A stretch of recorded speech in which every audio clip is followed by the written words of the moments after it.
फुसफुसाते जंगल की कहानी। एक समय की बात है, एक छोटे से गांव में जो घने जंगलों से घिरा हुआ था। वहां एक नियम हर बच्चे को पता था, अंधेरा होने के बाद फुसफुसाते जंगल में कभी मत जाना। इन जंगलों को यह नाम इसलिए मिला था क्योंकि लोगों का कहना था कि जब सूरज डूब जाता है तो पेड़ों के बीच से फुसफुसाहट सुनाई देती है। कुछ लोग कहते थे कि यह हवा की आवाज है, लेकिन बाकी मानते थे कि ये उन बच्चों की आवाजें हैं जो जंगल में बहुत दूर तक चले गए और फिर कभी वापस नहीं लौटे। एक शाम एक जिज्ञासु लड़का जिसका नाम मैक्स था, उसने सोचा कि वह इस रहस्य को सुलझाएगा। फुसफुसाहट से कोई नुकसान नहीं होगा, उसने खुद से कहा। एक लालटेन लेकर वह गांव की सीमा पार कर गया और ठीक उसी समय जंगल में दाखिल हुआ जब सूरज डूब रहा था। शुरू में सब कुछ शांत था।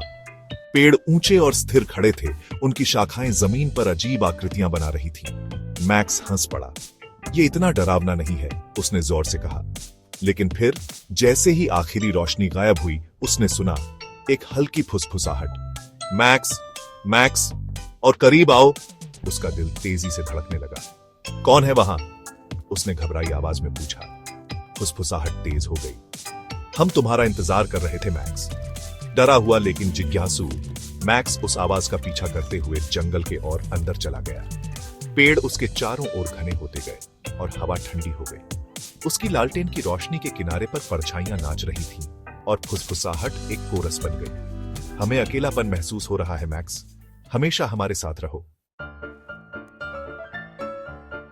अचानक मैक्स फिसल कर गिर गया। उसकी लालटेन बुझ गई और वह अंधेरे में डूब गया।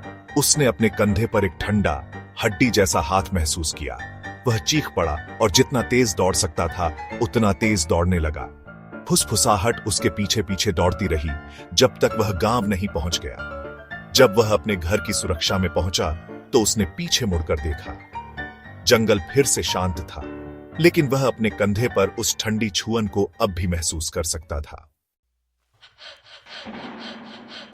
उस दिन के बाद मैक्स ने कभी फुसफुसाते जंगल के पास जाने की हिम्मत नहीं की, और हालांकि उसने दूसरों को अपनी आपबीती सुनाई, किसी ने उस पर विश्वास नहीं किया, सिवाय उन बच्चों के जिन्होंने भी उस ठंडी छुअन को महसूस किया था।